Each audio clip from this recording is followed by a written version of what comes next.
सोचो, 13 साल तक तुमने जिस ताकतवर खानदान के लिए जान लड़ा दी, वही लोग तुम्हें पीठ में छुरा घोंप दें, और जब आंख खुलती है तो तुम खुद को उसी खानदान के सबसे छोटे बेटे के शरीर में पाते हो। जिस खानदान ने तुम्हें गोली मारकर खत्म कर दिया था, अब तुम उनके ही घर का हिस्सा हो। इस बार गुलाम बनकर नहीं, बल्कि खून के रिश्ते से। सवाल यह है, क्या तुम उनसे बदला लोगे या उन्हें उनके अपने ही खेल में हरा दोगे? इस कहानी का हीरो वफादार था, चालाक था, उसने सब कुर्बान किया और इनाम मिला एक गोली। मगर मौत उसकी आखिरी मंजिल नहीं थी। किस्मत ने उसे दूसरी जिंदगी दी है, उसी परिवार के बीच जिसने उसे धोखा दिया। भरोसा, वफादारी, परिवार सब नकली निकला, लेकिन अब यह खेल उसके नियमों पर चलेगा। यह सिर्फ बदले की कहानी नहीं है, यह है ताकत, साजिश और किस्मत से टकराने की कहानी। और यकीन मानो, यहां हर कदम पर जिंदगी और मौत दांव पर लगी है। कहानी की शुरुआत होती है साउथ कोरिया से, जहां पर हमें एक आवाज गूंजती हुई सुनाई देती है।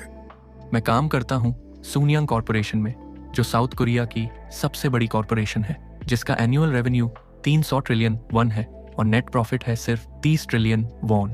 ये company automobile, ship building, telecommunication, heavy industry, chemicals, distribution और फूड प्रोडक्शन हर जगह राज करती है। मैं जो एक छोटे से गांव का लड़का था जो रूरल कॉलेज में पढ़ा था, जब मुझे सूनियांग जैसे बड़े कॉरपोरेशन में एक्सेप्ट किया गया, मेरे फादर ने पूरी फैमिली को बुलाया और मेरे लिए एक बड़ी दावत रखी। और जब मुझे प्रमोट करके office on future strategy planning, जो सूनियांग कॉरपोरेशन का दिल है, वहां भेजा गया, मैं इतना खुश था कि लगा मेरा दिल फटकर बाहर आ जाएगा।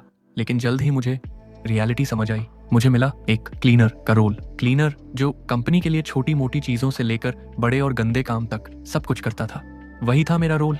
पर मैंने हार नहीं मानी। मैं फ्री टाइम में इंग्लिश पढ़ता था, नए बिजनेस प्रपोजल्स एनालाइज करता था। मैं तय कर चुका था कि मैं एक दिन कंपनी का असली एसेट बनूंगा, और मेरी डेडिकेशन ने रंग भी लाई। मुझे पहचाना गया। आज सूनियांग के इस कॉर्पोरेट एम्पायर की रॉयल फैमिली तक सब जानते हैं मैं कौन हूं। साउथ कोरिया के सबसे बड़े कॉन्ग्लोमरेट्स ज्यादातर फैमिली ओन्ड होते हैं। इन्हें चेबोल कहा जाता है। ये सिर्फ एक कंपनी नहीं होते, बल्कि एक पूरा एम्पायर होते हैं, जहां एक ही फैमिली हर बिजनेस पर राज करती है।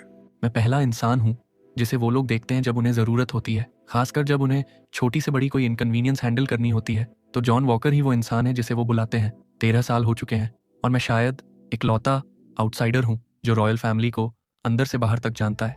ये दिखाता है कि उन्होंने मुझ पर कितना ज्यादा ट्रस्ट कर लिया है। और अब मुझे देखो, वो मुझ पर इतना भरोसा करते हैं कि अपना स्लश फंड $700 मिलियन मेरे बैंक अकाउंट में रखा है। जॉन को एक फ्लैशबैक आता है।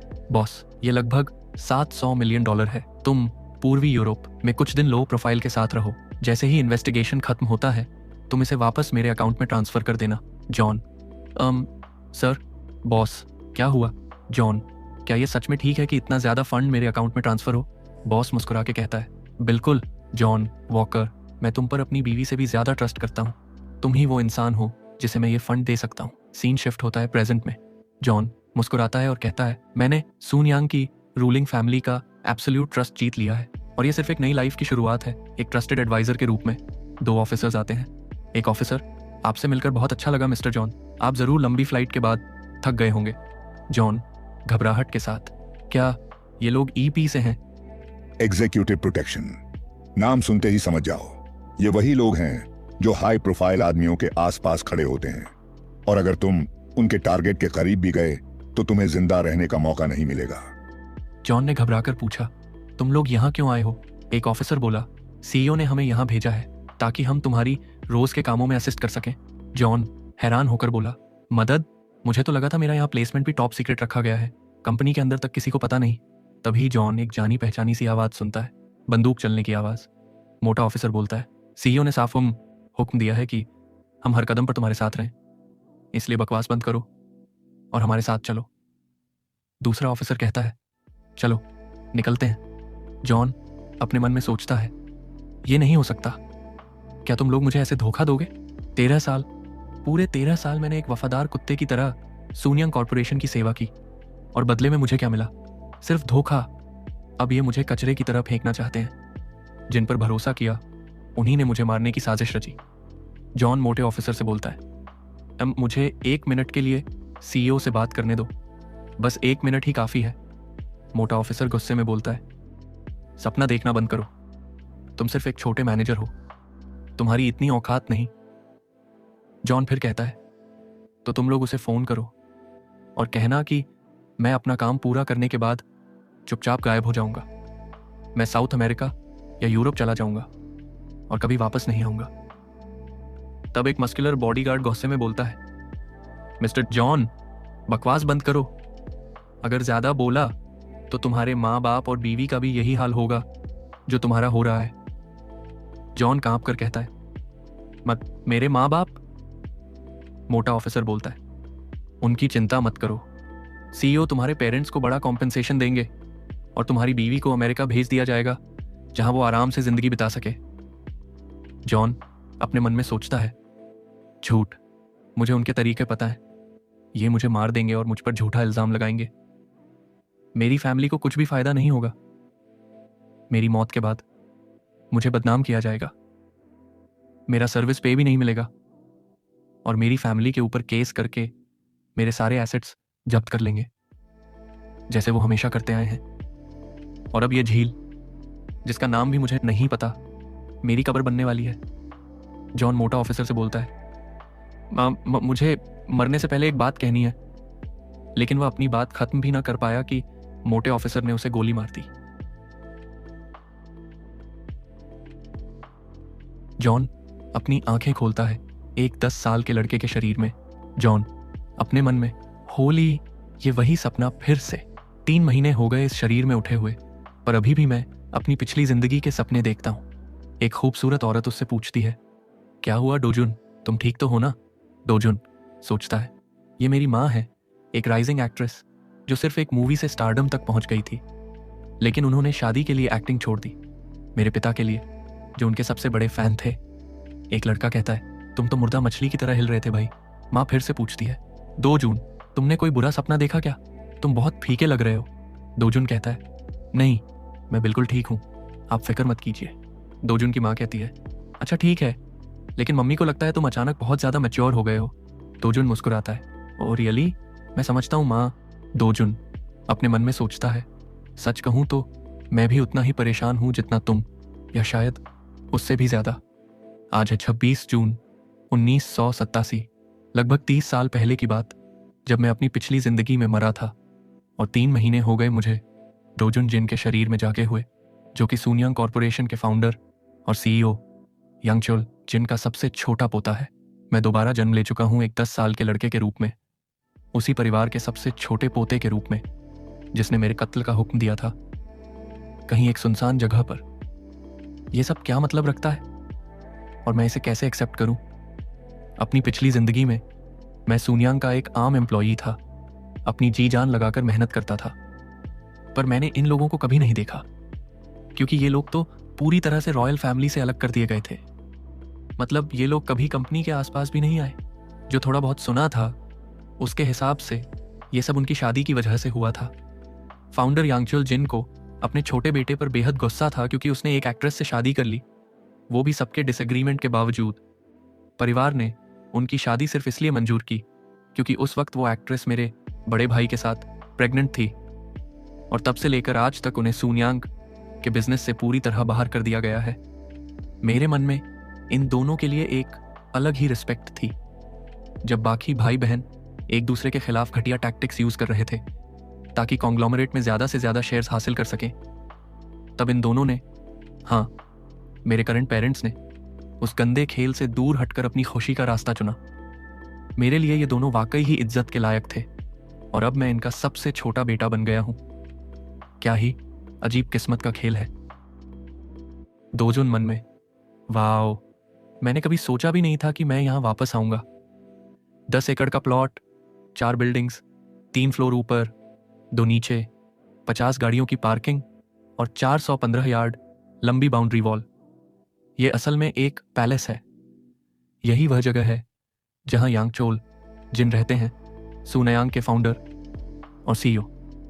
मेरी पिछली जिंदगी में यह घर उनके बड़े बेटे योंगी जिन को मिला था जब उनके पिता की मौत हुई थी। यही वह जगह है जहां पर मुझे पहली बार एक्सेप्ट किया गया था, सिर्फ घास निकालने के लिए। लोग आपस में धीरे से, देखो, ये लोग आ गए। हम फिन्हें देखकर तो बस हंसी ही आती है। दोजुन मन में गुस्से से, मुझे पता था यही होगा। ये नफरत भरी नजर मेरी फैमिली को तो हेलो तक नहीं कर रहे। हाँ। सीन शिफ्ट होता है घर के अंदर। दोजुन के फादर, हम आ गए। जॉन इंट्रोड्यूस करते हुए दोजुन की फैमिली। ये है दोजुन के अंकल और उनकी वाइफ्स और आंटीज और उनके हस्बैंड्स। ये सब बहुत ही ग्रीडी और ओवर एम्बिशियस लोग हैं। अपने बाप की मौत का इंतजार कर रहे हैं ताकि सून्यांग कॉरपोरेट एम्पायर से जितना हो सके शेयर इनहेरिट कर सके, एक लेडी फैमिली से। तुम इतने लेट क्यों आए? मुझे ये मत कहना कि तुम अभी भी खुद को कोई सेलिब्रिटी समझते हो। क्या तुम सुपरस्टार हो जो सबको वेट करवाते हो और लास्ट में एंट्री मारते हो? दोजुन अपने मन में, ये कौन है और इतनी जानी पहचानी क्यों लग रही है? दोजुन के फादर, सॉरी, हमें लगा सही टाइम पर आना ठीक रहेगा। वही लेडी, मुझे यकीन नहीं हो रहा तुम अभी भी वही लेजी आदमी हो। दोजुन मन में, रुको, मुझे याद आ गया। ये वही औरत है जिसके नए नए यंग बॉयफ्रेंड्स होते थे हर बार जब मैंने इसे देखा था, जबकि ये लगभग 70 की थी। अब तो ये काफी यंग लग रही है, पर गुस्सा अभी भी वही पुराना टेम्पर है। उफ, उसके लिए जो कुछ मुझे करना पड़ा था वो बहुत ही बुरा था। वही लेडी दोजुन से, अरे क्या तुम हंसे? एक अंकल गुस्से में, तुम्हें ये मजाक लग रहा है बच्चे? सबकी नजर दोजुन पर जाती है। दोजुन स्ट्रेट फेस के साथ, मैं तो हंसा ही नहीं। वही लेडी, मेरे सामने झूठ बोलने की हिम्मत। तुम समझते क्या हो अपने आप को? उनकी बात पूरी होने से पहले दोजुन के अंकल तेज आवाज में, बस करो, ये फैमिली गैदरिंग है, तुम क्या कर रही हो? वही लेडी हिचकिचाते हुए, लेकिन ये बच्चा। उसकी बात अधूरी रह जाती है। तभी और ज्यादा तेज शक्तिशाली आवाज गूंजती है, मेरे घर में इतना शोर करने की हिम्मत किसकी हुई? दोजुन अपने मन में, यही है सूनयांग के कॉरपोरेट एम्पायर का असली रूलर। मेरे दादा सूनयांग का एक लेजेंडरी फिगर। उसके अपने बच्चे भी उससे डरते हैं, शायद उससे ज्यादा उसके पैसों और पावर से। वो डरते हैं कि अगर उन्हें शेयर नहीं मिले तो कोई और भाई बहन ले जाएगा। वो डरते हैं अपनी रॉयल स्टेटस खो देने से, और इन सब की वजह है उनका अपना बाप और पावर जो वो होल्ड करता है। यांग चोल जिन आयरन फेस। दोजुन मन में, पहली बार मैं उन्हें देख रहा हूं। दोजुन के पेरेंट्स आगे बढ़ते हैं। अच्छा लगा आपको देखकर, उम्मीद है आप ठीक होंगे। दोजुन मन में, ओह सही, उन्होंने सिर्फ इस शादी को अलाउ किया था क्योंकि मॉम मेरे भाई के साथ प्रेग्नेंट थी। अब समझ आता है सब उनसे इतना डरते क्यों हैं। मिस्टर जिन अपनी आयरन फेस के साथ सीधा दोजुन की आंखों में देखते हैं। दोजुन इन हिज माइंड, इवन मुझे भी थोड़ा डर लगने लगा है। दादा धीरे धीरे दोजुन के पास आते हैं। पूरा हॉल चुप हो जाता है। मिस्टर जिन, माय गुडनेस, कितना लंबा वक्त हो गया तुम्हें देखे हुए। क्या ग्रैंडडैडी ने तुम्हें नहीं कहा था ज्यादा बार आया करो? मुझे बहुत बुरा लगता है जब तुम नहीं आते। मेरे छोटे लाडले। दोजुन की आंख फटी की फटी रह जाती है। मिस्टर जिन मुस्कान के साथ झुकते हुए, ग्रैंडडैडी के पास तुम्हारे लिए एक छोटा सा प्रेजेंट है। तुम नहीं जानना चाहते क्या है वो, मेरे लाडले। सब फैमिली मेंबर के चेहरे जम जाते हैं, कुछ शौक में और कुछ गुस्से में। दोजुन मन में, वो व्हाट द हेल, ये सिर्फ मेरे साथ एक्सेसिवली काइंड क्यों हो रहे हैं? सीन शिफ्ट होता है। मिस्टर जिन, चलो अब केक की मोमबत्तियां बुझाते हैं। चारों ओर तालियों की गड़गड़ाहट गूंजती है और सब जोर से कहते हैं, हैप्पी बर्थडे मिस्टर जिन। एक मेहमान मुस्कुराते हुए, वाह क्या शानदार दिन है आज। मिस्टर जिन का बेटा इज्जत से झुकते हुए, जन्मदिन मुबारक हो पिताजी। मैं दुआ करता हूं कि आपको अच्छी सेहत और ढेर सारी खुशियां मिले। उनके एक पोते ने भी कहा, जन्मदिन मुबारक हो, दादाजी। लेकिन उसी भीड़ में दोजुन उसके पिता और उसका भाई तीनों शांति से खड़े थे, चुपचाप सब देख रहे थे। पार्टी के बीच में किसी की आवाज आई, अरे जरा और खाना ले आओ इस टेबल पर। दोजुन की निगाह अचानक एक तरफ जाती है और जो नजारा वो देखता है उससे उसका दिल कांप उठता है। वो उसकी मां थी जो दूसरों के लिए काम कर रही थी और उसकी आंटियां उसकी मां को हुक्म दे रही थी। एक आंटी बोली, सोहन, जरा ठंडे पानी का एक गिलास लाओ, फ्रेश होना है। दूसरी बोली, सोहन, ये खाली प्लेट्स हटा दो। और फिर दोनों एक साथ चीख पड़ी, क्या कर रही हो, बस यूं ही खड़ी हो, सब तुम्हारा ही इंतजार कर रहे हैं। दोजुन की मां हल्की हंसी के साथ कहती है, ओके। फिर एक आंटी मेहमानों से मुस्कुराकर कहती है, अरे कोई बात नहीं, सब ठीक है, सब बढ़िया है। दोजुन का दिल अंदर ही अंदर तड़प उठता है। वो अपने मन में सोचता है, ये हरामी लोग खुलेआम मेरी मां से नौकरों जैसा काम करवा रहे हैं, जबकि यहां 10 से भी ज्यादा नौकर पहले से मौजूद हैं। सीन शिफ्ट होता है 1 महीने पहले, दोजुन की पुरानी यादों में, जहां उसकी मां उसे प्यार से देखती हुई कहती है, मेरा हैंडसम बेटा। दोजुन दोजुन अब अपने मन में कहता है, मैं आज भी अजीब सा महसूस करता हूं, एक बिल्कुल अलग इंसान की तरह जिंदगी जीते हुए, लेकिन बस मां के बेशुमार प्यार की वजह से ही मैं इस नए जीवन में इतनी आसानी से ढल पाया हूं। सीन शिफ्ट होता है आज में। आंटियां अभी भी दोजून की मां को काम के लिए कह रही होती हैं। एक आंटी चिल्लाकर कहती है, सियोह्योन, इतनी सुस्त क्यों बनी हो, अगर काम खत्म हो गया है तो जाकर बर्तन धो लो। दोजून की मां झुककर कहती है, ठीक है। दोजून अपने मन में सोचता है, मुझे सब्र रखना होगा, मैं ये सब बर्दाश्त करूंगा और हर हाल में अपनी मां को वो इज्जत दिलाऊंगा जो वो डिजर्व करती है। दोजून मुड़कर अपने दादाजी की तरफ देखता है और सोचता है, ये लोग मेरी मां के साथ ऐसा बर्ताव सिर्फ इसलिए करते हैं क्योंकि दादाजी मेरे मां बाप को तुच्छ समझते हैं। सीन पास्ट में शिफ्ट होता है। मिस्टर जिन मुस्कुराते हुए कहते हैं, तो क्या सोचा, तुमने घोड़ा चाहा था ना, तो ग्रैंडडैडी ने तुम्हारे लिए एक घोड़ा ले ही लिया। पसंद आया?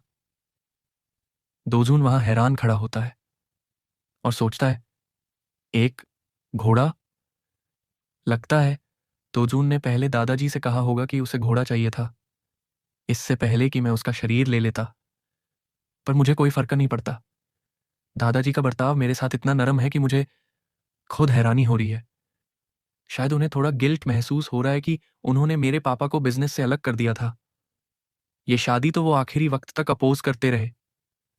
अब अगर अपना रुख बदलेंगे तो लोग उन्हें बेवकूफ समझेंगे, इसलिए वो मेरे साथ अच्छे बन रहे हैं। काफी रीजनेबल एक्सप्लेनेशन है, कहना पड़ेगा। दोजून अपने मन में, मेरे पास खोने को क्या है, मैं एक बार तो पहले ही मर चुका हूं, तो क्यों ना टेस्ट करूं। दादाजी असल में कितने दयालु बन गए हैं मेरे लिए। दोजून बोलता है, दादाजी। मिस्टर जिन, हाँ। दोजून, मुझे प्लास्टिक वाला घोड़ा नहीं चाहिए, मुझे एक असली घोड़ा चाहिए। मिस्टर जिन शॉक में, क्या? दोजून आगे कहता है, मुझे वो असली कार पसंद है, ना कि वो टॉय वाली जो वहां पड़ी है। ना ही मुझे वो छोटी बोट चाहिए जो बाथटब में तैरती है। मुझे एक असली वाली बोट चाहिए जो समुंदर में चले। मिस्टर जिन दोजून को देखते हैं। दोजून सोचता है, क्या मैं कुछ ज्यादा तो नहीं कह गया?" मिस्टर जिन पूछते हैं, दोजून, तुम जानते हो रियल का मतलब क्या होता है? दोजून सोचता है, मुझे हिचकिचाना नहीं चाहिए। एक बच्चा क्या जवाब देगा वैसे ही कहना चाहिए। और कहता है, हाँ, जैसे कि वो चीजें जो आप बनाते हो ग्रैंडपा। आप असली कार, असली बोट और असली टीवी बनाते हो। मुझे वो चीजें पसंद हैं। मिस्टर जिन दोजून के पास आते हैं। दोजून सोचता है, मैं सोच रहा हूं दादाजी यानी सुनयांग कॉरपोरेशन के सीईओ कैसे रिएक्ट करेंगे इस पर। क्या मैं उनका टेस्ट पास कर गया? क्या मैं उनके रॉयल फैमिली का वर्थी मेंबर बन सकता हूं? मिस्टर जिन, दोजून, अगर तुम्हें असली चीजें चाहिए तो तुम्हें बहुत मेहनत करनी पड़ेगी, मुश्किल काम करने पड़ेंगे। तुम्हारी जान भी खतरे में पड़ सकती है और हो सकता है उससे भी बुरी चीज तुम्हारे साथ हो। पर अगर तुम्हें नकली चीजें पसंद हैं तो ऐसी किसी दिक्कत का सामना नहीं करना पड़ेगा। दोजून अपने मन में, भाई, मैंने पिछली जिंदगी में ऑलरेडी अपनी जान दांव पर लगा दी थी और उससे भी ज्यादा बर्दाश्त किया था। मिस्टर जिन कहते हैं, चलो एक काम करते हैं, अगर तुम्हें असली घोड़ा चाहिए तो एक कंडीशन है, तुम्हें अपने रिपोर्ट कार्ड में स्ट्रेट एज लाने पड़ेंगे। अगले बर्थडे पर मैं तुम्हारे लिए एक असली घोड़ा ले आऊंगा। दोजून अपने मन में, मैंने एक अच्छी यूनिवर्सिटी से ग्रेजुएशन किया है, प्रमोशन के लिए खून पसीना एक कर दिया था, और अब ये आदमी कह रहा है कि प्राइमरी स्कूल के रिपोर्ट कार्ड में स्ट्रेट ए के लाने हैं। ये तो हलवा है यार। मिस्टर जिन, क्या हुआ? इतने अनश्योर क्यों लग रहे हो? दोजून, आप बिल्कुल सही कह रहे हैं। मुझे बस इस बात का डाउट है कि कहीं मैं फेल ना हो जाऊं। पर ठीक है, मुझे अपने रिपोर्ट कार्ड में स्ट्रेट ए के चाहिए, बस यही ना? मिस्टर जिन मुस्कुराते हैं, हाँ, ग्रैंड डैडी इंतजार करेगा तुम्हारे रिपोर्ट कार्ड का। सीन शिफ्ट होता है प्रेजेंट में। दोजुन गुस्से में अपनी आंटियों की तरफ देखता है और कहता है, मैं सब कुछ एक एक करके बदल दूंगा। तभी एक आदमी आता है और कहता है, हे बच्चों, मेरे पीछे आओ। दादाजी ने बोला है तुम बच्चे लोग जाकर प्ले रूम में खेलो। दोजुन हैरान रह जाता है। उसके दिमाग में फ्लैशबैक आता है जहां दो ऑफिसर्स उसे गोली मार देते हैं और उसका बॉस कहता है, of course it is John walker, मैं तुम पर अपनी बीवी से भी ज्यादा भरोसा करता हूं। दोजुन सोचता है, यही आदमी मेरे कत्ल के पीछे था। मुझे शांत रहना होगा। मैं अब जॉन वॉकर नहीं हूं, मैं दोजुन जिन हूं। सीन शिफ्ट होता है प्ले रूम में। हमने वही घोड़ा देखा जो दोजुन के दादा ने उसको गिफ्ट किया था। दोजुन का कजन कहता है, लुक, एक घोड़ा। वो दोजुन को धक्का देता है, हट जा रास्ते से, मैं पहले जाऊंगा, समझा? दोजुन अपने मन में सोचता है, कितना बदतमीज और बिगड़ा हुआ है ये। उसका भाई कहता है, मुझे लगता है ये ऐसी ही बदतमीजी का आदत डाल चुका है जैसे हमारी फैमिली के बाकी लोगों ने, तो छोड़ो। दोजुन कहता है, सॉरी, लेकिन इस बार मेरा चुप रहने का कोई इरादा नहीं है। वो उस लड़के की तरफ बढ़ता है, चलो शुरू करते हैं। सबसे पहले इसको तमीज सिखाता हूं और साथ ही अपने एंटरप्रेन्योर दादाजी पे एक जबरदस्त इंप्रेशन भी छोड़ता हूं। दोजुन ने अपने कजन गैंगजुन से कहा, यह घोड़ा मेरा है। गैंगजुन बोला, क्या? दोजुन ने कहा, उतर इस घोड़े से, ये मेरा है। गैंगजुन बोला, तो क्या? मुझे फर्क नहीं पड़ता, मैं जो चाहूं वो कर सकता हूं। बाकी बच्चे दोजुन को देख के हंस रहे थे। आहा हा, इस बच्चे को देखो। दोजुन ने घोड़े को जोर से किक मारी। गैंगजुन का भाई चिल्लाया, मैं मॉम और डैड को बुलाने जा रहा हूं। दोजुन ने शांति से कहा, अम्मा, इसका पैर नीचे फंस गया लगता है। फिर दोजुन ने सीरियस चेहरा बना के कहा, दोबारा कभी मेरी चीजों को हाथ लगाने के बारे में सोचना भी मत, समझा? गैंगजुन की मां चिल्लाते हुए आई, गैंगजुन, गैंगजुन, ओ ओ माय गॉडनेस, क्या तुम ठीक हो? दोजुन की आंटी आयन हैरान होकर देखती रह गई। गैंगजुन की मां रो रही थी। दोजुन अपने मन में, हम, मेरी मां को देखो, कितनी हैरान लग रही है। थोड़ा तो बुरा लग रहा है मुझे। वही अभी आगे का सोच ही रहा होता है कि गैंगजुन की मां दोजुन को थप्पड़ मार के चिल्लाई, तुमने मेरे बेटे के साथ ये किया? क्या तुम पागल हो गए हो? फिर वो उसे थप्पड़ मारती है और कहती है, मेरे बेटे के साथ ऐसा करने की हिम्मत कैसे हुई तुम्हारी? जब वो फिर से थप्पड़ मारने जा रही होती है तब दोजुन की माँ बीच में आके दोजुन को टाइटली गले लगा लेती है। गैंगजुन की माँ चिल्लाती है, हट जा रास्ते से। सोहयोन कहती है, माफ कीजिए। गैंगजुन की माँ गुस्से में बोलती है, तुम। तभी एक जोरदार आवाज आती है, what the hell is going on? ये मिस्टर जिन थे। गैंगजुन की माँ घबराकर, मिस्टर जिन, मिस्टर जिन, क्या तुम्हें समझ नहीं आता कि अभी भी घर के बाहर के मेहमान यहां हैं? तमाशा बंद करो और तुरंत गैंगजुन को हॉस्पिटल ले जाओ। थोड़ा रुक कर। सब लोग चले जाओ, सिर्फ दोजुन यहीं रुकेगा। दोजुन अपनी माँ से, मैं तुमसे बाद में मिलता हूं माँ। मिस्टर जिन गुस्से में, क्या तुमने सच में ये सब किया? दोजुन, हाँ। मिस्टर जिन तीखी नजर से, क्यों? अपने कजन के साथ इतना खतरनाक काम क्यों किया? दोजुन, क्योंकि वो घोड़ा मेरा था, आपने मुझे गिफ्ट दिया था ग्रैंडपा। दोजुन के दादाजी हैरान होकर, क्या? दोजुन साफ तौर पर, लेकिन गैंगजुन ने मुझे धक्का दिया और बिना पूछे उस पर हक जमाने लगा। मैं बहुत गुस्सा हो गया और मैंने सोचा उसे बर्बाद कर दूं। मुझे ज्यादा बेहतर लगता है उसे खत्म करना, बजाय किसी और के हाथ लगने के। मिस्टर जिन शॉक में, तो तुम चाहते थे कोई तुमसे उसे छीन न ले? दोजुन, हाँ। दोजुन अपने मन में सोचता है, अब देखते हैं वो इस बात पर कैसे रिएक्ट करते हैं। दादाजी मुस्कुराते हैं। दोजुन मन में सोचता है, मुझे पता था, मुझे पता था कि यांगचोल जिन अपने पोतों से ऐसे ही एटीट्यूड की उम्मीद रखता है। एक ऐसा एटीट्यूड जो 1 इंच जमीन भी सरेंडर करने से मना कर दे। जैसे किसी सम्राट का राजा अपने दुश्मनों को हर बैटलफील्ड पर हराता है। ये वो क्वालिटी है जो एक किंग के पास होनी चाहिए, हर जंग, हर मैदान जीतने के लिए। मिस्टर जिन, मुझे पता है तुम्हारा इरादा किसी को चोट पहुंचाने का नहीं था, लेकिन उसे चोट लगी है, इसलिए तुम्हें उसके लिए सजा मिलेगी, समझे? दोजुन, हाँ। दादाजी कमांडिंग टोन में, मेरे साथ आओ। दोजुन एक डेविलिश स्माइल देता है। सीन शिफ्ट होता है एक ऑफिस में। दोजुन हैरानी में, ये तो सोयन्यांग के मेन बिल्डिंग के 27वें फ्लोर पे जो सीईओ का ऑफिस है। ऑफिशियली तो वही यांगचोल जिनका काम करने का जगह है, लेकिन असल में जो इंपॉर्टेंट डिसीजन लिए जाते हैं कंपनी के लिए, वो यहां होते हैं इस जगह में।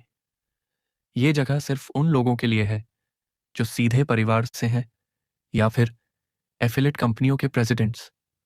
और इसका मतलब है सिर्फ वही यहां आ सकते हैं जो अपनी वर्थ प्रूव करते हैं। मैं तो एक नौकर की तरह सूनयांग फैमिली के लिए मेहनत करता रहा और इस हवेली में हजारों बार आया, लेकिन कभी भी यांगचोल जिनके स्टडी रूम के आसपास भी नहीं जा सका। लेकिन आज मैं यहां हूं अपने नए जिस्म की वजह से। सीन शिफ्ट होता है। वहां दोजुन सोचता है, मैं विश्वास नहीं कर पा रहा। योंगजुन जो सबसे बड़े अंकल का सबसे बड़ा बेटा है, मेरे पिताजी की जगह बैठे हुए हैं और वो सिर्फ 20 साल का है। क्या इसका मतलब है कि अंकल योंगी के बाद यही अगला वारिस होगा? मिस्टर जिन कंपनी के मेंबर्स से कहते हैं, ऑलराइट एवरीवन, बताओ तुम्हें क्या लगता है क्या होगा? एक कंपनी प्रेसिडेंट बोलता है, आप जानते हैं वो कितना जिद्दी और अपने फैसलों पर अडिग है। उसका टर्म खत्म होने वाला है, लेकिन मुझे नहीं लगता वो अपने आप पोजीशन छोड़ देगा। मुझे लगता है वो एकदम स्ट्रॉन्ग स्टांस लेगा। मिस्टर जिन, स्ट्रॉन्ग स्टांस, इसका मतलब समझाओ। प्रेसिडेंट जवाब देता है, ऑपोजिशन को फोर्स से दबाना, टू बी प्रिसाइज। मिस्टर जिन, हम मुझे लगा वो पहले ही ऑपोजिशन को दबाता रहा है, तो तुम कह रहे हो कि वो मिलिट्री फोर्स तक इस्तेमाल कर सकता है? प्रेसिडेंट, जी सर। मिस्टर जिन, मिलिट्री? दोजुन सोचता है, ये सब क्या हो रहा है? टर्म खत्म होना, सप्रेशन और मिलिट्री, ये बिजनेस मैनेजमेंट से रिलेटेड नहीं लगता, बल्कि पॉलिटिक्स जैसा लग रहा है। फिर एक और प्रेसिडेंट बोलता है, हमें दूसरे पॉसिबिलिटी पे भी सोचना चाहिए। पूरे देश से 1 मिलियन से ज़्यादा लोग प्रोटेस्ट के लिए इकट्ठा हो गए हैं। अगर वो मिलिट्री डिप्लॉय करता है तो ये नंबर 2 मिलियन तक पहुंच सकता है। दक्षिण कोरिया के इतिहास में डेमोक्रेसी के नाम पर कुछ बड़े प्रोटेस्ट हुए हैं जिन्होंने रूलिंग एडमिनिस्ट्रेशन पर काफी प्रेशर डाला है। तो तुम कह रहे हो कि लोग डरेंगे नहीं? प्रेसिडेंट, उनका गुस्सा आग की तरह है जो हर गुजरती सेकंड के साथ बढ़ रहा है। मर रही आग शायद शक्ति से डरे, लेकिन इस वक्त मिलिट्री तैनात करना बस आग में तेल डालने जैसा होगा। मुझे पूरा यकीन है कि करंट एडमिनिस्ट्रेशन भी ये जानता है। मिस्टर जिन, गुस्से में, तो तुम सजेस्ट क्या कर रहे हो? बस वेट करें जब तक एडमिनिस्ट्रेशन खुद एब्डिकेट करे? क्या तुम्हें इतना भरोसा है कि अगला प्रेसिडेंट अपोजिशन पार्टी से होगा? प्रेसिडेंट, डरते हुए, there is chance. Mister Jin, table पर जोर से हाथ मारते हुए, ऑफ कोर्स चांस है, और उतनी ही चांस है कि ऐसा ना हो। तुम बस ऑब्वियस बात कर रहे हो। क्या तुम सोचते हो मैंने ये मीटिंग इसलिए बुलाई है ताकि टाइम वेस्ट करें ऐसी बातों पर जो मेंशन करने लायक भी नहीं? प्रेसिडेंट, मैं माफी चाहता हूं सर। मिस्टर जिन, चांट करते हुए, वाइस चेयरमैन, बताओ हमें किसको सपोर्ट करना चाहिए? वाइस चेयरमैन, याय यस सर। मिस्टर जिन, ऑरा के साथ, बताओ कौन है वो? सब चुप। 2 जून, अपने मन में, ये वही 2 लोग हैं जिन्होंने मुझे फंसाया था और मेरा मर्डर का ऑर्डर भी दिया था। वाइस चेयरमैन, मुझे नहीं लगता कि ये एडमिनिस्ट्रेशन आसानी से एब्डिकेट करेगा, और एक स्ट्रॉन्ग सक्सेसर भी है। इस एडमिनिस्ट्रेशन को पावर में आए 7 साल हो गए हैं और छोटे बड़े अनेक प्रोटेस्ट हो चुके हैं। मुझे लगता है ये प्रोटेस्ट बस थोड़ा बड़ा है यूजुअल से, बस इतना ही। दूसरे मेंबर्स, नर्वसली, मुझे लगता है वो सही कह रहा है सर। सब, आई अग्री। हम हम हम 2 जून, मन में, ये बिल्कुल समझ में नहीं आ रहा। प्रेसिडेंट सिर्फ 3 दिन में ऑफिशियली एब्डिकेट करने वाला है। ब्लू हाउस के पास अब तक कोई प्लान होगा कि वो क्या करने वाले हैं, और सूनयांग कॉर्पोरेशन जो सबसे पावरफुल कॉन्ग्लोमरेट है, उन्हें कुछ भी पता नहीं। ब्लू हाउस दक्षिण कोरिया के राष्ट्रपति का ऑफिशियल रेजिडेंस है, बिल्कुल वैसे ही जैसे अमेरिका में व्हाइट हाउस होता है। 2 जून बोला, क्या 80 के दशक में कॉर्पोरेशन ऐसे ही चलती थी? चीज, मुझे पता है पॉलिटिकल सिचुएशन खराब है, लेकिन मुझे यकीन नहीं हो रहा कि ये लोग बस ये डिस्कस कर रहे हैं कि किसके आगे झुकना है। मैं तो उम्मीद कर रहा था कि कुछ ऐसे इनसाइट्स सुनने को मिलेंगे जो आम एम्प्लॉयज कभी डिस्कस नहीं करते, जैसे कि एग्जीक्यूटिव्स कैसे बिजनेस को फ्यूचर के लिए स्ट्रैटेजाइजेस करते हैं और प्रिडिक्शन बनाते हैं कि दुनिया में कैसे चेंजेस आने वाले हैं सूनर और लेटर। मिस्टर जिन बोले, बस अब सब डिसमिस, अपने कान खुले रखो और इंफॉर्मेशन इकट्ठी करते रहो। 2 जून, अपने मन में, पूरी मीटिंग बस ये डिसाइड करने के लिए थी कि कौन से प्रेसिडेंशियल कैंडिडेट के आगे चापलूसी करनी है। मिस्टर जिन बोले, तुम अब उठ सकते हो। 2 जून बोला, मेरे पैरों में कुछ महसूस ही नहीं हो रहा क्योंकि मैं इतनी देर से घुटने टेक के बैठा था। मिस्टर जिन बोले, मुझे तुम पर गर्व है 2 जून। 2 जून, हाँ। मिस्टर जिन, तुम इतनी देर तक घुटने टेक कर बैठे रहे, लेकिन एक बार भी तुमने अपना चेहरा नहीं बिगाड़ा या जरा भी हिले नहीं। बड़े से बड़ा आदमी भी थोड़ा तो हिलडुल जाता है डिस्कम्फर्ट में, लेकिन तुम नहीं हुए। 2 जून बोला, मुझे तो पता ही नहीं चला इतना टाइम कैसे बीत गया क्योंकि मैं सब सुन रहा था। पर चलो, जो होता है अच्छे के लिए होता है ना? मिस्टर जिन, मुझे तुमसे एक सवाल पूछना है अगर तुम्हें बुरा ना लगे 2 जून। तुम अचानक से अलग क्यों बिहेव कर रहे हो? 2 जून, अपने मन में, लगता है पुराना 2 जून अपने फीलिंग्स एक्सप्रेस करने में कभी इतना आउटस्पोकन नहीं होता था, प्रेशर और दूसरों की कॉन्डिसेंडिंग नजर की वजह से। 2 जून बोला, क्योंकि अब मुझे बर्दाश्त नहीं हो रहा। मिस्टर जिन, क्या? 2 जून, मैं अब तक छोड़ता आ रहा था क्योंकि मेरे माँ बाप ने कुछ नहीं कहा, लेकिन अब बस मुझे इतना गुस्सा आ रहा है कि मैं सह नहीं सकता। 2 जून, अपने मन में, अब प्रिटेंड करने का वक्त है कि मैं फ्रस्ट्रेटेड हूं। काश मैं अब थोड़े आंसू गिरा पाता। 2 जून का दादा उसे गले लगाता है और बोलता है, मैंने ये बिल्कुल एक्सपेक्ट नहीं किया था। दोजुन अपने मन में, क्या इसका गिल्टी कॉन्शियंस अपने पोते के लिए जाग रहा है? ठीक है, अब मेरी चांस है जेन्युइन सरप्राइजेस देने का। दोजुन बोला, क्यों ना आप तीनों से दोस्ती कर लें? मिस्टर जिन शॉक में, क्या कह रहे हो दोजुन? तीनों से? कौन? दोजुन, मैंने ओवरहियर किया था जब मैं बैठा हुआ था नेक्स्ट प्रेसिडेंट के बारे में। क्या प्रेसिडेंट देश का सबसे पावरफुल आदमी नहीं होता? अगर आपको नहीं पता कौन अगला प्रेसिडेंट बनेगा तो क्यों ना तीनों कैंडिडेट से दोस्ती कर लें। आखिर प्रेसिडेंट कैंडिडेट होने का मतलब है कि उसके पास काफी पावर है। क्या ये पॉसिबल है? मिस्टर जिन मुस्कुराते हैं। क्यों इम्पॉसिबल होगा? दोस्तों का होना दुश्मनों से ज्यादा अच्छा होता है। मिस्टर जिन हंस के बोलते हैं। हा हा हा हा हा हा। दोजुन मुस्कुराता है। मुझे लगता है आज के लिए यहीं रुकता हूं। मिस्टर जिन, दोजुन, क्या तुम बाहर जा सकते हो? ग्रैंडपा को कुछ काम है। और योंगजुन को कहना मैं उससे बात करना चाहता हूं। दोजुन, ओके। और फिर वो बाहर चला जाता है। जब दोजुन निकल गया, मिस्टर जिन ने फोन उठाया और बोले, तीनों को आज से पीछे से सपोर्ट करो। फोन के दूसरी तरफ से आदमी ने पूछा, तीनों कैंडिडेट्स को?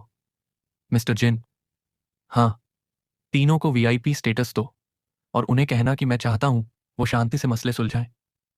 आदमी, समझ गया सर। मिस्टर जिन ने फोन रखा, मुस्कुराए और बोले, मैंने कभी सोचा नहीं था कि मैं इतनी अकलमंद बात एक 10 साल के बच्चे से सुनूंगा। इतने में योंगजुन आ गया। आपने बुलाया था सर? मिस्टर जिन, योंगजुन, मैं तुमसे बात करना चाहता हूं, अपने दादा के तौर पर। योंगजुन, ओह, बिल्कुल दादाजी। मिस्टर जिन, मुझे पता है तुमने आज बस सुना और अपनी राय नहीं दी।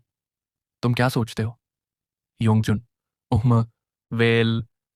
मिस्टर जिन, मैं तुमसे सुनयांग के सीईओ के तौर पर नहीं, बस दादा के तौर पर पूछ रहा हूं। खुलकर बताओ।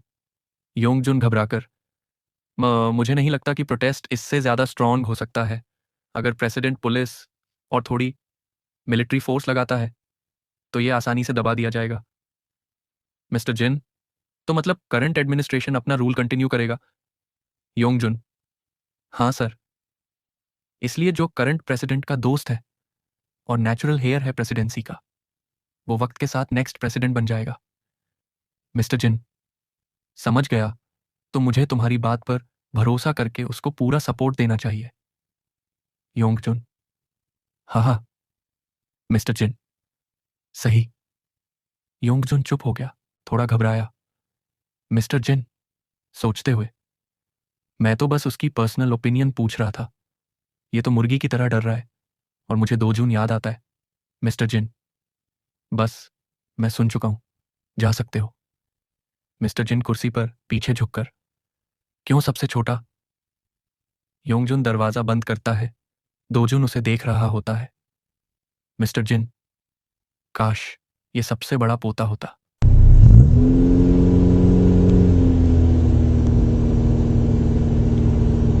दोजुन की मां अपने पति से पूछती है, पापा ने तुमसे क्या बात की? दोजुन के पापा जवाब देते हैं, उन्होंने कहा कि वो हमारे बच्चों की पढ़ाई पर ज्यादा ध्यान देंगे। मां हैरान होकर, हूं, ससुर जी ने ये कहा? फिर पापा दोजुन को बुलाते हैं। दोजुन कहता है, जी पापा, आज दादा के घर जो हुआ उसके लिए मैं तुम्हें डांटूंगा नहीं, क्योंकि तुम्हें तुम्हारे काम की सजा मिल चुकी है। दोजुन, सॉरी पापा। कोई बात नहीं, बस तुम्हें पता हो कि तुम गलत थे। वैसे दादाजी कह रहे थे कि तुम दोनों प्राइवेट ट्यूटर से पढ़ाई करो। सांगझुन, भाई, हैरानी में, प्राइवेट ट्यूटर? पापा, सांगझुन, अगर तुम नहीं चाहते तो तुम्हें जरूरी नहीं है। और तुम? दोजुन, दोजुन, मुझे प्राइवेट ट्यूटर की जरूरत नहीं। शायद मैं अपने टीचर को ही पढ़ाने लग जाऊं, लेकिन क्योंकि ये दादाजी की इच्छा है, मैं कर लूंगा। पापा, अगर तुम नहीं चाहते तो तुम्हें नहीं करना पड़ेगा। दोजुन, ठीक है, मैं सीखना चाहता हूं। पापा, ओके, तो मैं अरेंजमेंट कर देता हूं। सांगजुन पास आकर कहता है, दोजुन, आज बहुत अच्छा काम किया। दोजुन, क्या? सांगजुन, उस कमीने गांगजुन को रुलाने के लिए। दोजुन मुस्कुराता है, शायद उसका भी उस बेवकूफ से बस हो गया था। सीन शिफ्ट होता है जून 29, 1987। एक स्टेट ऑफिशियल कहता है, dear good citizens of republic of Korea, ऐसे मुश्किल टाइम में जब कॉन्फ्लिक्ट्स और डिसएग्रीमेंट्स जनरेशन से चलते आ रहे हैं, करंट प्रेसिडेंट ने अनाउंस किया है कि वो प्रेसिडेंसी के लिए कॉन्स्टिट्यूशन में प्रपोज चेंजेस को एक्सेप्ट करेंगे। इसके बाद साउथ कोरिया में प्रेसिडेंटल टर्म 5 साल का डी डे होता है और इसका मतलब है एक नई रेस प्रेसिडेंसी के लिए शुरू होने वाली है। दोजुन सोचता है, मैं सोच रहा हूं अब मेरे ग्रैंडफादर का अगला कदम क्या होगा। दोजुन घर आता है। एक नौकर कहता है, दोजुन, आपके दादाजी आपका इंतजार कर रहे हैं। दोजुन, इतनी जल्दी? जब वह गेट पर खड़ा था, अंदर से आवाज आई, तुमने अभी क्या कहा? दोजुन की मां, न मैंने कभी सून्यांग के शेयर लेने की लालच की है, न ही दोजुन के पिताजी ने, और आगे भी कभी नहीं करेंगे। मिस्टर जिन, क्या? मां, हम समझते हैं कि आप चाहते हैं कि दोजुन को सही एजुकेशन मिले और वह बिजनेस संभालने के लिए तैयार हो, लेकिन उसकी उम्र अभी बस 10 साल है। मैं चाहती हूं कि यह फैसला वह खुद करे जब बड़ा हो। मिस्टर जिन, शायद तुम्हें समझ नहीं आया, सून्यांग के शेयर देने का असली मतलब है तुम्हें फिर से अपने फैमिली में एक्सेप्ट करना। क्या तुम सचमुच यह आखिरी अपॉर्चुनिटी खोना चाहती हो? मां, मैं माफी चाहती हूं, बस चाहते हैं कि हमारा बेटा अपना फ्यूचर खुद चुने। मिस्टर जिन गुस्से में, ओ। दोजुन पीछे से, दादाजी। मिस्टर जिन पिघलते हुए, अरे मेरे छोटे पोते, स्कूल कैसा था? दोजुन सोचता है, ये ओल्ड मैन वाकई मजबूत है, और मां जो कभी दादाजी के खिलाफ नहीं गई, आज मेरी वजह से उन्हें मना कर दिया। मैं सचमुच इमोशनल हो गया। दोजुन, दादाजी आप गुस्से में थे? दादाजी, हूं। नहीं, बिल्कुल नहीं, मैं क्यों गुस्सा होऊंगा? तुम्हारे दादा की आवाज बस थोड़ी ऊंची है और कुछ नहीं। मां, दोजुन, दादा गुस्से में नहीं थे, हम तो बस डिस्कशन कर रहे थे। दोजुन मन ही मन, डिस्कशन? मैं सब सुन चुका हूं, क्या मुझे बच्चा समझ रखा है? दोजुन, आपको मेरी वजह से बहस करने की जरूरत नहीं है। फ्यूचर में मैं वही करूंगा जो मैं करना चाहूंगा, जैसे मां ने कहा। दोजुन मन ही मन मुस्कुराते हुए, हाँ हाँ, ये लो, जो लोहे का चेहरा हमेशा सबको काबू में रखता था, आज अपने ही पोते से ठुकरा दिया गया। कमाल है। दोजुन ऊंची आवाज में, जब मैं बड़ा हो जाऊंगा तो मैं भी एक बड़े कॉरपोरेशन का सीईओ बनूंगा, बिल्कुल आपकी तरह, दादाजी। मिस्टर जिन खुशी से, वाह, खून अपनी पहचान दिखाता है। कभी कभी महान गुण एक पीढ़ी छोड़कर अगली में आते हैं। बिल्कुल। मां हैरान रह जाती हैं। मिस्टर जिन, अब क्या कहती हो? अब तुम मना नहीं कर सकती। देखा, खुद दोजुन कह रहा है कि वह एंटरप्रेन्योर बनना चाहता है। मां घबराकर, मैं आपको एक कप और चाय लाकर देती हूं सर। मिस्टर जिन, ठीक है, मगर इस बार उसे दोजुन के कमरे में ले आना। मैं अपने पोते से अकेले में बात करना चाहता हूं। दोजुन सोचता है, ये क्या, मां रो रही थी क्या? क्या इसलिए क्योंकि दादाजी ने उन्हें मेरी लड़की कहा, जैसे वे अपनी दूसरी बहुओं को बुलाते हैं? नाम से तो कभी पुकारते ही नहीं। सीन शिफ्ट होता है दोजुन के रूम में। ग्रैंडफादर, दोजुन, याद है तुमने कुछ दिन पहले क्या कहा था? दोजुन, नहीं।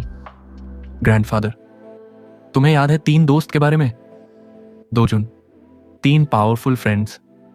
ग्रैंडफादर, हाँ, वही। तुमने उनके बारे में क्या कहा था? दोजुन स्माइल करते हुए, ऑफ कोर्स मुझे याद है।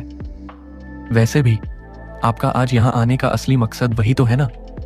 ग्रैंडफादर, मैंने तीनों को गिफ्ट्स भेजे हैं ताकि उनसे दोस्ती कर सकूं, जैसे तुमने सजेस्ट किया था। दोजुन, ओह, समझ गया। दोजुन अपने मन में, वाओ, उन्होंने तीनों को ब्राइब भी कर दिया। इतनी फास्ट डिसीजन मेकिंग। ग्रैंडफादर तो काफी इम्पेशेंट निकले।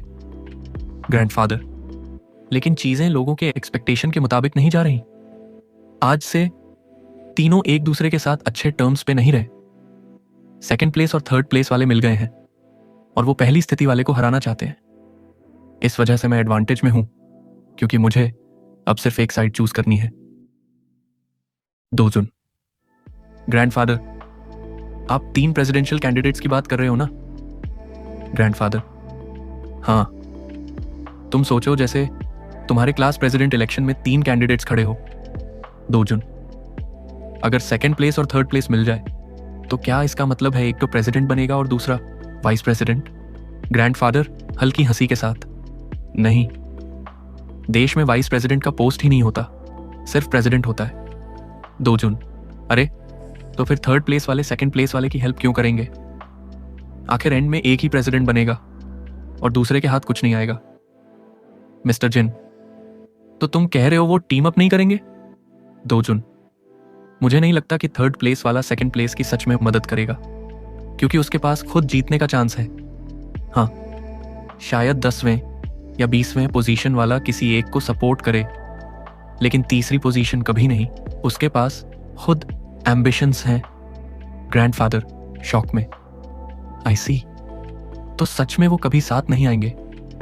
ये बात तो समझ में आई। दोजुन अपने मन में, मैं अपनी प्रीवियस लाइफ से जानता हूं कि वो कभी टीम अप नहीं करेंगे, चाहे दुनिया काफी समय तक ऐसा ही सोचे। मुझे फ्यूचर डिटेल में बताने की जरूरत नहीं है, बस एक न्यू फ्रेश पर्सपेक्टिव देना है और थोड़ा डाउट क्रिएट करना है। ग्रैंडफादर तो वैसे भी इतने स्मार्ट हैं कि छोटे हिंट से पूरा गेम समझ जाते हैं।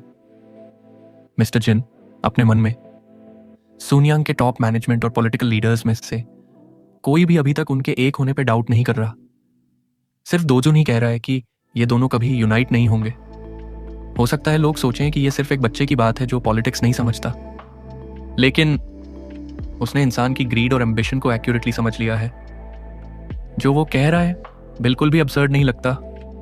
ग्रैंडफादर पिघलते हुए, तुम वाकई बहुत स्मार्ट बॉय हो मेरे ग्रैंडसन। सीन शिफ्ट होता है कार के अंदर। दोजुन सोच रहा था उसने अपने करंट पेरेंट्स से क्या कहा था। दोजुन, मैं डांगजिन जाना चाहता हूं।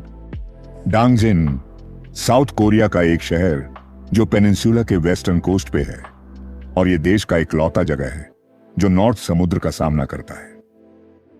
माता पिता हैरान होकर, लेकिन क्यों?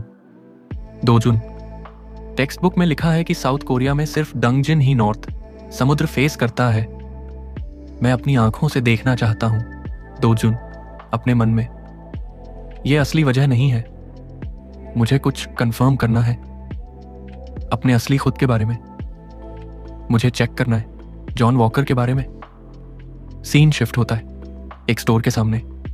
दोजुन एक्साइटमेंट और घबराहट में, यही है मेरे असली पेरेंट्स का स्टोर। अब मैं क्या बोलूं उनसे? अगर गलती से मदर या फादर कह दिया तो?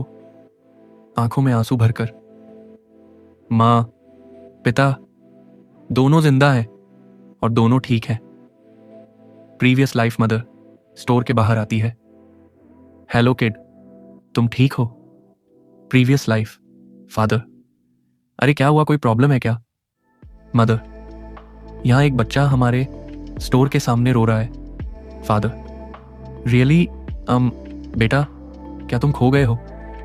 दोजुन जल्दी से, नहीं मैं एक्चुअली सोच रहा था ये मेरे दोस्त का घर है।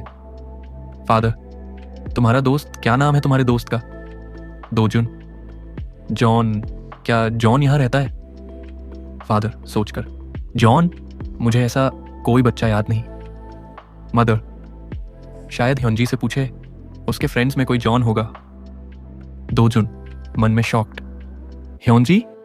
रुको, नो वे। ह्योंजी कौन है? मदर, ह्योंजी हमारी बेटी है। दोजुन मन में, व्हाट? मेरी प्रीवियस लाइफ में तो कोई सिस्टर या सिबलिंग जिसका नाम ह्योंजी हो कभी था ही नहीं, और ये दोनों जॉन को जानते भी नहीं। मतलब जॉन वॉकर नाम का बंदा शायद कभी एग्जिस्ट ही नहीं करता था। सीन शिफ्ट होता है। टेबल पर एक अखबार रखा था जिसमें नए चुने गए प्रेसिडेंट की फोटो लगी थी।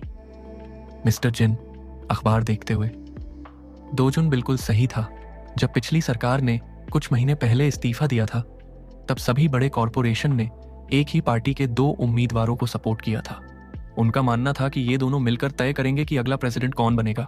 लेकिन मुझे दोजुन की बात सही लगी और मैंने ऑपोजिट पार्टी को एक बड़ा मौका दे दिया। दोजुन की राय ने हमारी कंपनी को बहुत फायदा पहुंचाया। सीन बदलता है दोजुन के घर।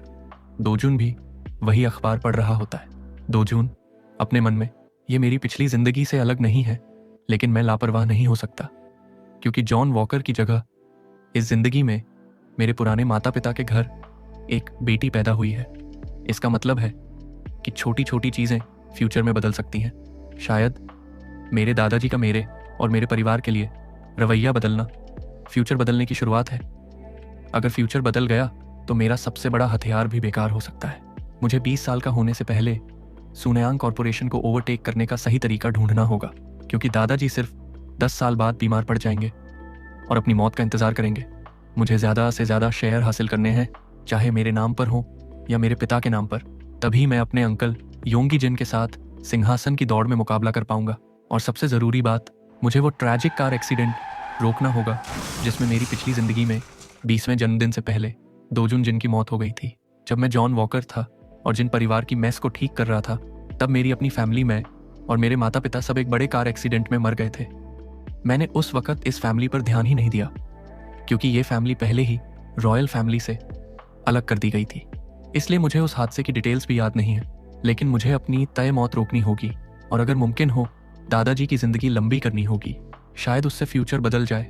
दोजुन की माँ आवाज देती है, दोजुन तुम्हें चलना चाहिए। दोजुन ठीक है। दोजुन मन में, चाहे जितना भी सोचूं मुझे इन उलझे सवालों का जवाब नहीं मिलता। अभी मैं सिर्फ एक ही काम कर सकता हूं, अपने काम और उनके नतीजों को हर दिन देखना और धीरे धीरे आगे बढ़ना। सीन शिफ्ट होता है सुनयांग होटल में। मिस्टर जिन, तुम्हें देखकर अच्छा लगा मेरे लाडले। दोजुन दौड़कर दादाजी के पास जाता है। दोजुन मन में सोचते हुए, धत, मुझे कभी भी इस मासूम बच्चे का नाटक करने की आदत नहीं होगी, लेकिन मना भी तो नहीं कर सकता। मिस्टर जिन, ठीक है, बैठ जाओ। दोजुन अपने मन में, सिर्फ हम दोनों और कोई नहीं? लगता है दादाजी सिर्फ मेरे साथ वक्त बिताना चाहते हैं। और सच कहूं तो इलेक्शन की रिजल्ट आने के बाद वो और भी ज्यादा खुश हो गए हैं। दोजुन, दादाजी आप आज बहुत खुश लग रहे हो। मिस्टर जिन को एक फ्लैशबैक आता है। प्रेसिडेंट, मैं आपकी मदद कभी नहीं भूलूंगा मिस्टर जिन। बहुत शुक्रिया। मिस्टर जिन, मैं खुश हूं क्योंकि अपने पोते के साथ समय बिता रहा हूं। बोलो, तुम्हें क्या चाहिए? कोई खास खाना या कोई अच्छा खिलौना? दोजुन, ओह, क्या आपको मेरे रिपोर्ट कार्ड के बारे में पता चल गया? मिस्टर जिन, रिपोर्ट कार्ड? दोजुन मन में, लगता है वो वादा भूल गए, लेकिन अब वो मुझे कुछ भी देंगे क्योंकि मेरी सलाह पर दांव लगाकर उन्होंने जीत हासिल की। सुनयांग अब अगले 5 साल और भी मजबूत पोजीशन में होगी। दोजुन, मुझे सीधे एज मिले हैं और एग्जाम में 100% नंबर। मैं क्लास में अकेला था जिसका एक भी सवाल गलत नहीं हुआ। मिस्टर जिन हंसकर, वाह, ये तो कमाल है, लेकिन माफ करना, आज हम घोड़ा खरीदने नहीं जा पाएंगे क्योंकि हमें देर हो चुकी है। दोजुन मन में, मुझे कोई घोड़ा नहीं चाहिए, मैं तो बस बहाना बना रहा हूं ताकि मुझे कुछ और कीमती चीज मिले। दोजुन, कोई बात नहीं, वैसे भी मुझे घुड़सवारी करना नहीं आता, विंटर वेकेशन में सीख लूंगा, तब आप मेरे लिए एक हॉर्स खरीद लेना। दादाजी, अगर आपने मुझे रिपोर्ट कार्ड के लिए नहीं बुलाया तो किस लिए बुलाया है? ग्रैंडफादर, तुम्हारी मदद से दोजुन, सुनयांग और भी बड़ी हो गई है और अब मैं भी पहले से ज्यादा पैसे कमा सकता हूं। दोजुन, वाह, मतलब आप मुझे घोड़े से भी बड़ा गिफ्ट दे सकते हो। मिस्टर जिन, बिल्कुल, देखते हैं मैं तुम्हें घोड़े की जगह और क्या दे सकता हूं। दोजुन, दादाजी, अगर आप मुझे घोड़ा दोगे तो वो जेजू आइलैंड वाले रैंच में रहेगा ना, लेकिन मैं रोज तो जेजू नहीं जा सकता। साउथ कोरिया की साउथ कोस्ट पर एक आइलैंड है जिसको जेजू आइलैंड बोलते हैं। मिस्टर जिन, सही कहा, तो अब क्या करें? चलो खाना खत्म होने तक सोचते हैं। दोजुन, पहले आप खाइए दादाजी। कोरिया में बड़ों को पहला निवाला देना एक आम रवाज है। मिस्टर जिन, शायद मुझे तुम्हारे लिए यहीं पास में एक नया रैंच बनाना पड़े। दोजुन अपने मन में, यही तो सुनना चाहता था मैं। मिस्टर जिन, हाँ, मैं तुम्हें एक नया रैंच गिफ्ट करूंगा, तुम जब चाहे वहां जा सकते हो। दोजुन एक्साइटेड होकर, वाह, thank you so much grandpa. Mister Jin, हा हा हा हा हा, इतने एक्साइटेड। दोजुन मन में, ये तो बस शुरुआत है।